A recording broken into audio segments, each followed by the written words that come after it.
For those of you who have come to a lot of my lectures, you know that I really, really love the fianchetto. I really enjoy putting my bishops on the long diagonals, G3, G6, B3, B6, and what this lecture is going to be about is what happens when you, very, very clever genius that you are, fianchetto your bishop, and your opponent blocks the diagonal. Okay, blocks the diagonal with his pawns. What are you going to do? In this particular game, I was facing Anthony Miles. Anthony Miles was a grandmaster from the United Kingdom and one of the top players in the world. And what Tony had been doing with the black pieces was playing a very, very early B7, B6 against E4, B6, and a very quick fianchetto, against D4, B6, quick fianchetto, against everything he was playing B6. And in a competition in Bath, the European team championships, the UK team had played against the Soviet Union, and Miles had defeated Anatoly Karpov, then the reigning world champion, with his quick queenside fianchetto. So I didn't want to be the latest in a long line of victims of Tony Miles' fianchetto. So we came to the game, we shook hands, the arbiter said, "Start your clocks, gentlemen," and my opening move was G3. Well, Tony leaned across the board and he said to me, "I love these moral victories." We both had a very good laugh. In those days, I really liked to play the English opening, and after my first move, G3, Tony played E5, and like a shot, I played the English. I knew if I had opened with one C4, he would fianchetto his bishop, so I had gotten him into a position I wanted. On the other hand, I've made a very early commitment to the move G3. In other words, if I had played the standard move C4 and he had played the standard response E5, I would have played on move 2 knight C3 and not G3. Welcome, welcome, welcome. Come on in. Hi, guys. Welcome, welcome, welcome. I played G3. He played C7, C6. I played bishop G2, and he played D5. Okay, I mean, very reasonable idea. Occupy the center as black. I captured on D5, he captured on D5, and I played the move D4. Now, what I'm trying to do is get an isolated queen pawn. I want him to play the move pawn takes E5, E5 takes D4, I should say. I want to play the move knight F3.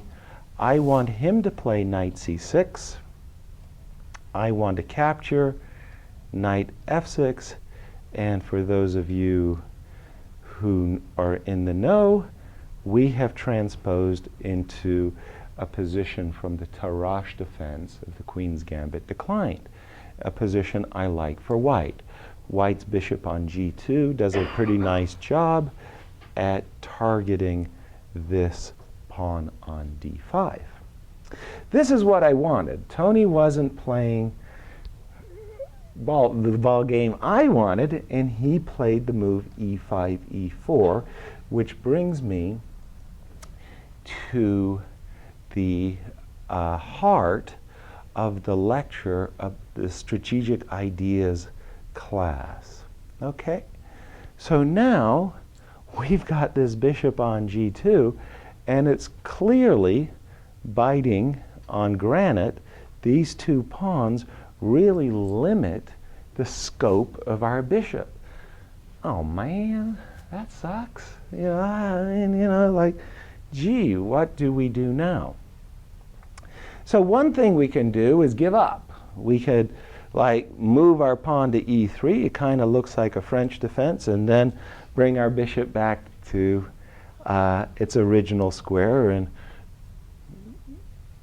have a bad game. The other thing we can do is break out. We can fight for control of this pawn on e4. In other words, we can play the move f2, f3. Okay? So I'm attacking this pawn on e4.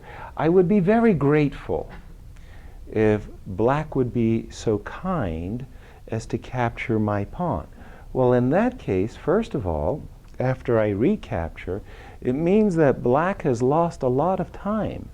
He's advanced his pawn to e5, to e4, and then moved it a third time. So now I have a very large advantage in development, and I stand very well. It would be much better, and it was in fact what Tony did, was to play the move f5, maintaining as best he can this pawn on e4. Okay? Now, in chess there's give and take. You always have to weigh the scales of what move you've made. If we go back just one move, we see that black felt himself compelled to defend the pawn on e4, and he did it with the move f5. What's the drawback of f5? Pardon me, Ken? The black king side. It weakens the black king side. That is certainly true. Other thoughts? That was the one I wanted. This bishop on c8, a moment ago we put the pawn back on f7. This bishop had squares. We put the pawn on f5. We blocked the bishop on c8. This may not seem like anything major or what have you. However, it is important. After f5, I played the natural knight c3. I think he played knight c6. I played knight h3. This is the next part of this strategic ideas class, is we understand my bishop is really kind of passive, but certain things have happened. By having provoked the move f5, this bishop is no longer attacking my knight. This pawn starts to become the center of my attention. I want to bring my knight to here. If I could win this pawn, if I could just capture and remove this pawn illegally, just take the pawn off the board and say, "Your turn!" Well, my opponent would be very sad, but even worse, it would mean that he couldn't maintain his blockade on e4. Let's see, Tony played knight here, bishop g5, bishop e7, castle, bishop here, knight here, bishop here, e3. So we got this position. Okay? I think he castled. Okay. So castles. Okay.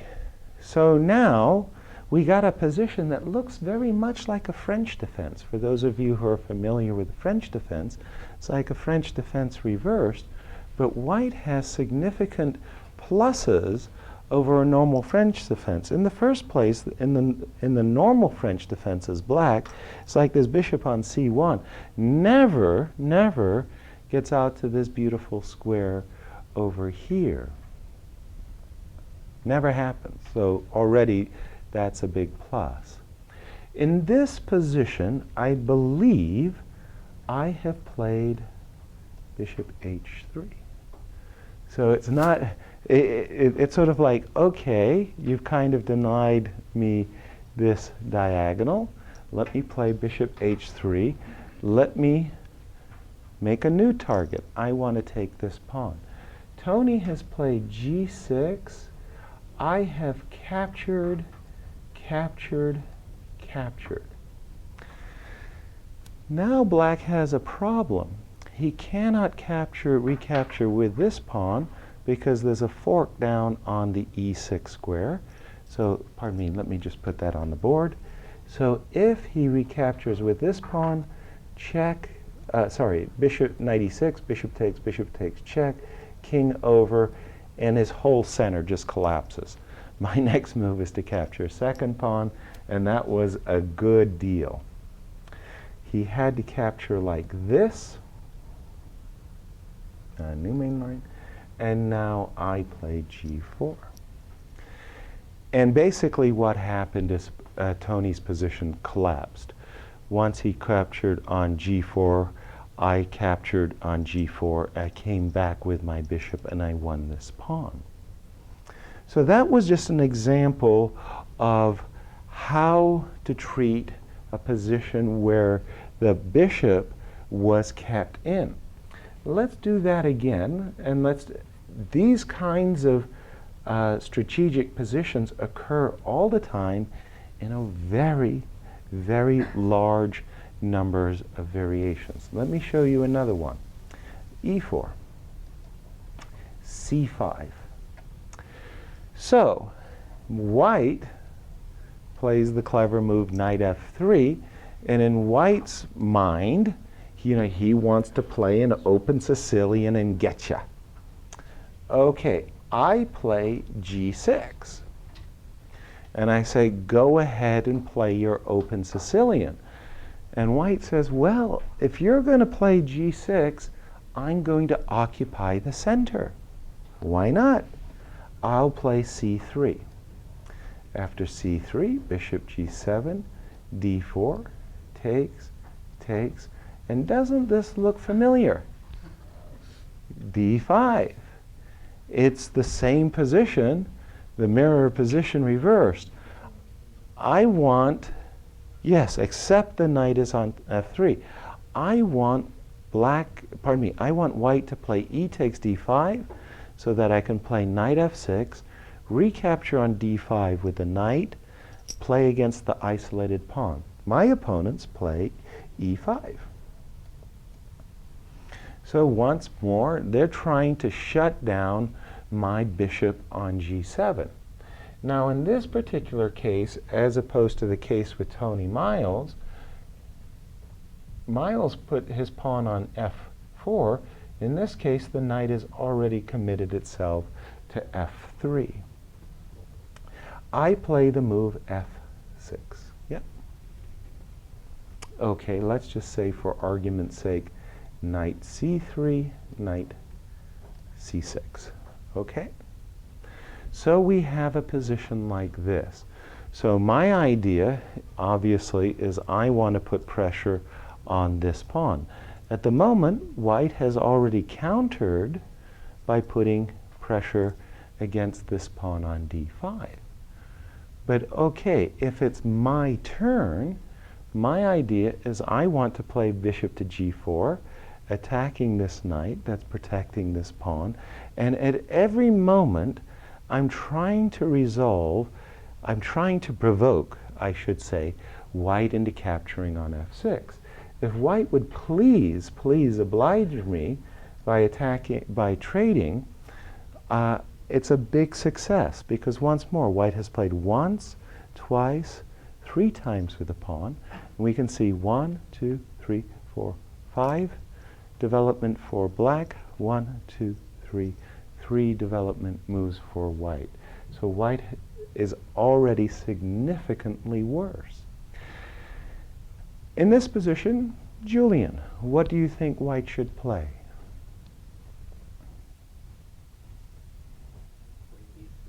Queen b3, an excellent move. I like this move, queen b3, for several reasons. The first and foremost is white is putting pressure on this pawn on on d5.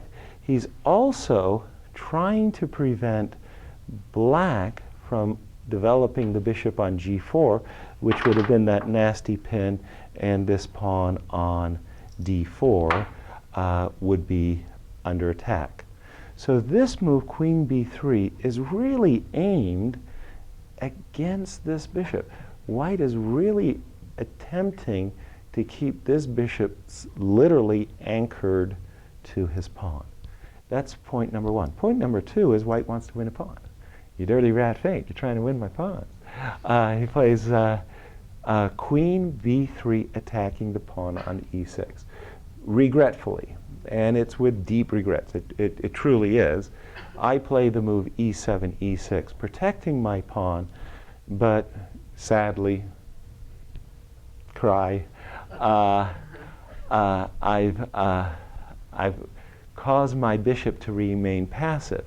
However, I take a little solace in this move e6, because a moment ago I was not threatening to capture this pawn twice when your queen was on d1, because my d5 square would have been d5 pawn would have been under attack. But now I am. So now white has to deal with this threat. Usually white plays bishop f4. Again, I would welcome this trade. This is like welcome, welcome, welcome. So white usually tries to maintain this pawn. He can maintain the pawn in a different way, bishop b5, but it's not 100% that you ever really want to part with this bishop for this knight. Would you agree that bishop f4 is a move? Okay. So bishop f4. Now, oops, sorry. Yeah. Now, in a different world, on a different planet, if my king was really, really safe, I could be a genius and take this pawn, knight takes, pawn takes, and very cleverly win, collapse white's center. The problem is I don't, yeah, exactly. I don't want to open the position whilst my king is still in the center. Okay? So in this position, I'm going to take on e5. And I presume you want to take with the pawn? Yeah, okay. So takes. Now, here, this is a very key moment for black. Remember, or recall rather, that in my game with Tony Miles, I put my knight here on h6, or it actually was h3, so that I could come to f5. There is a lot to be said for knight h6 to come to f7 to attack this pawn on e5. Also, from black's point of view, black could be thinking, well, as soon as I castle quickly with my king and rook, I'm going to gain a tempo against the bishop, and that's very, very useful.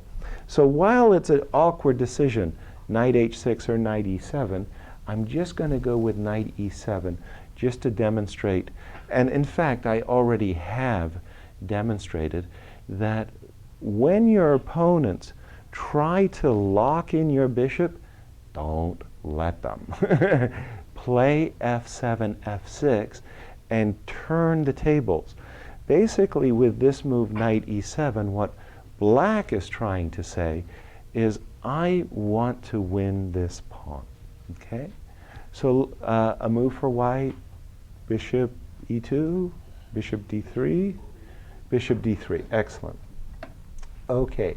And again, for those of you who are familiar with Sicilians and French defense situations, you should know that these types of exchange sacrifices are extremely typical and happen all the time. And I would win a lot of games with these types of exchange sacrifices. After rook takes f3, pawn takes f3, knight takes e5. In the first place, I already have a pawn for the exchange.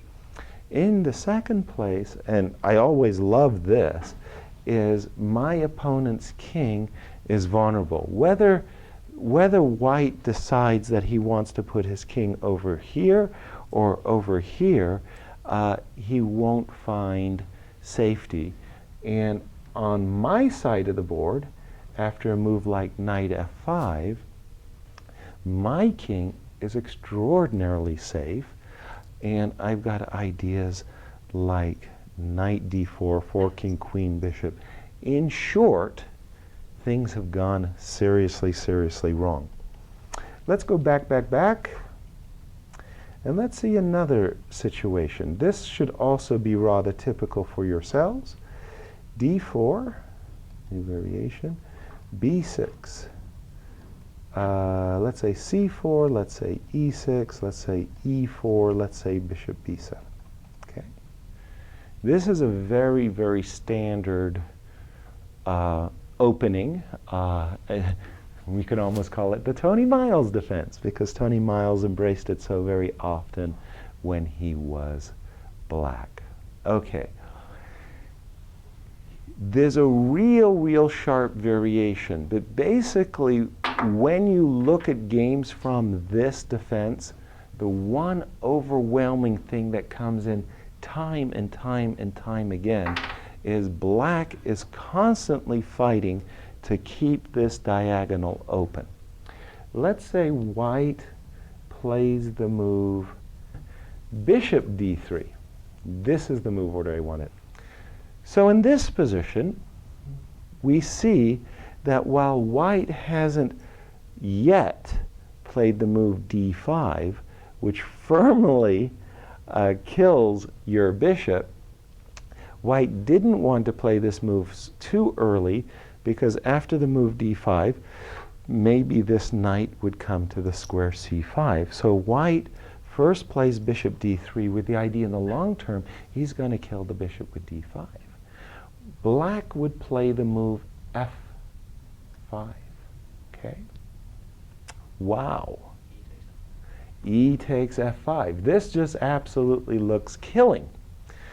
So with this move e takes f5, it's absolutely clear that if black tries to win a rook with bishop takes g2, queen h5 check, ooh, black's king is in real trouble.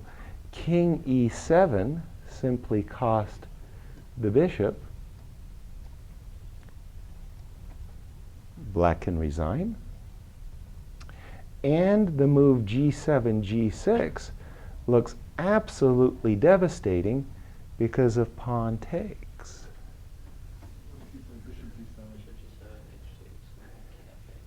Right. So this looks absolutely tragic.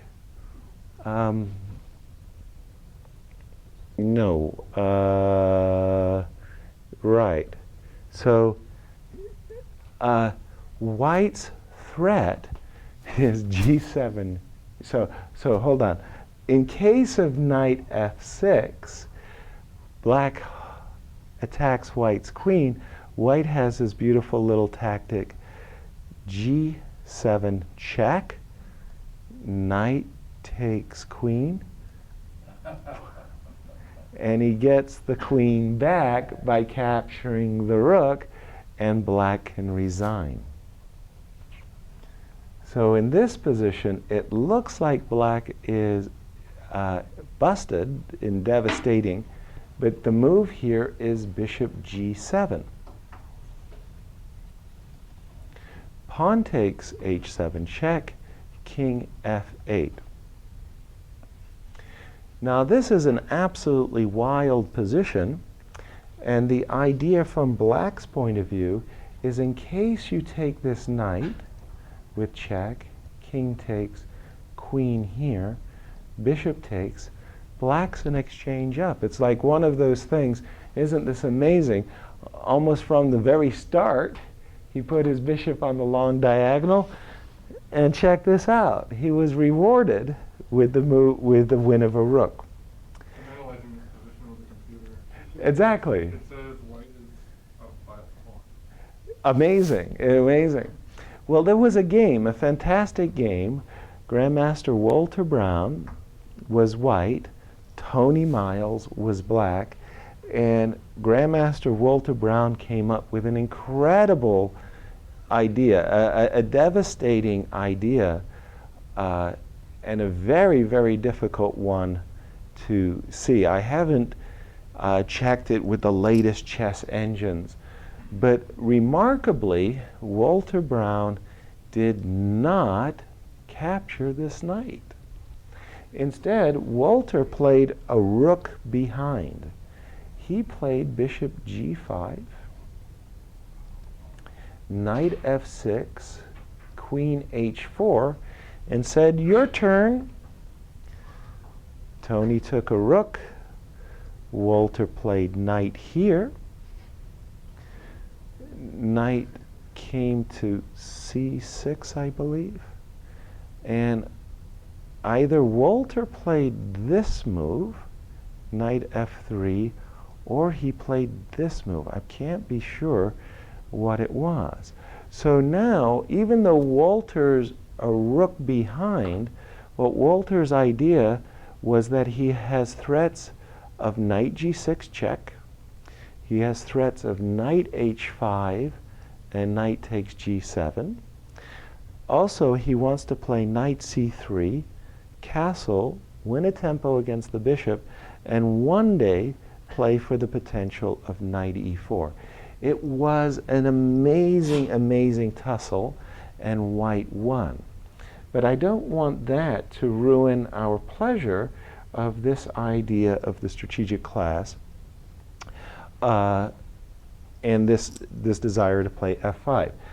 What happened here is, instead of playing f5, a lot of black players included the move bishop d3 check, bishop b4 check, new main line, knight c3, and here they played the move f5.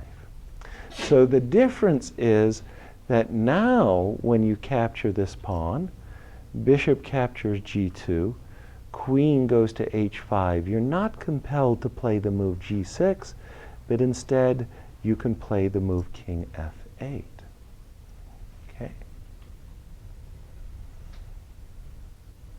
So, recommendations for white. What do you think white should do now? F3, defending the pawn. Okay.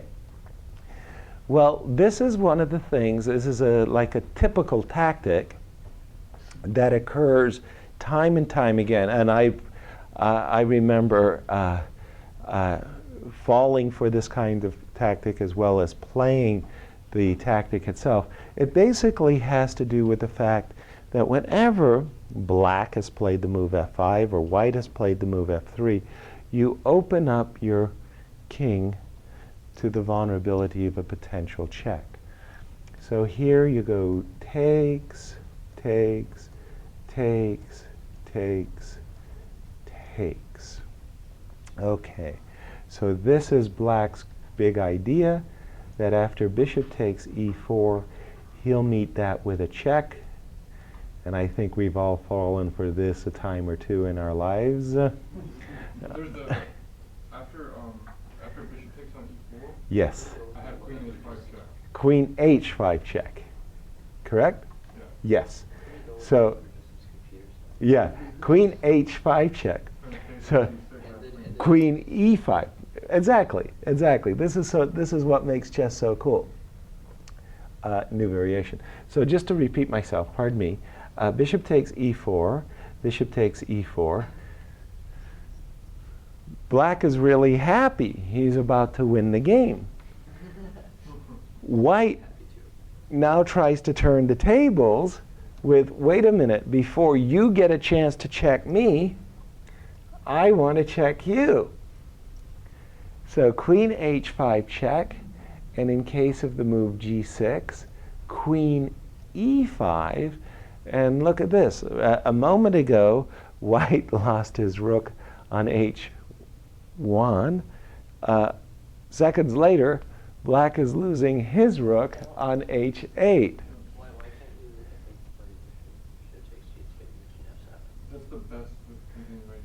What, bishop d5. sorry, what is the best The continuation? best continuation is queen e5, bishop takes d2. Yes. Queen takes And h. then, and then after that, Queen takes h8, right? Queen takes h8 looks hold on. looks just winning.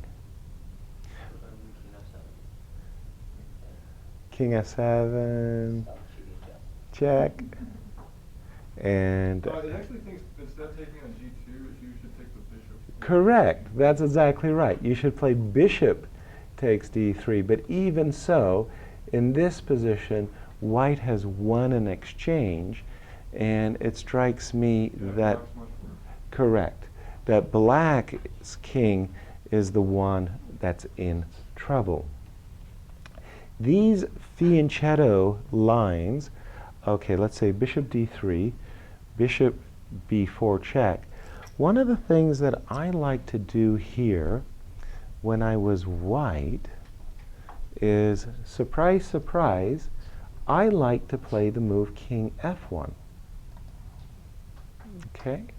It looks strange, and it is, but there's a very concrete reason behind this move king f1. That was that in some variations, I'm not going after this bishop by trying to play d5. I'm going after this bishop by trying to play c5 takes an a3 to trap that bishop. And I would have a lot of fun with these games too, by the way. They were, exactly. And I stopped this f5 business, okay? So now f5 simply runs into captures. There's no bishop takes g2 ideas. But these lines, and that was really what I wanted to emphasize, let's say in this position, is if white tries to shut down this bishop. So before I had a king side fianchetto, now there's a queen side fianchetto, and white tries to shut down this bishop with a move like d5. Don't go for it. Don't let your bishop get shut down. First of all, play for levers like f5. You want to also, in this case, you're not so incredibly upset that this bishop is shut down. You think that in the future you'll play a move like c6. What this move has done, d5, is opened up a beautiful outpost for this knight. So what you would want to do with you, if you were black here, is you would want to play a move like knight a6, so that just for argument's sake, if knight c3, bishop b4, if knight f3, let's say, the knight could come to a6. Knight on a6 could come to c5. It's a beautiful outpost for the knight. In other words, white has played the move d5 to try to arrest your bishop, but as a consequence, he's given your knight a beautiful outpost on the c5 square. So this fight between center control versus a fianchetto bishop, and when is a blockaded bishop good or bad, always depends upon whether or not you can fight your way out. You can clear the diagonal. I urge you to look at some of the games of Grandmaster Alexander Shabalov, Tony Miles, and others for queenside fianchettos, where I've seen lines where white was compelled to capture this pawn. Black recaptured. His bishop was beautiful. His rook was castled, and Shabalov and Tony have won some really beautiful games with this fianchetto device.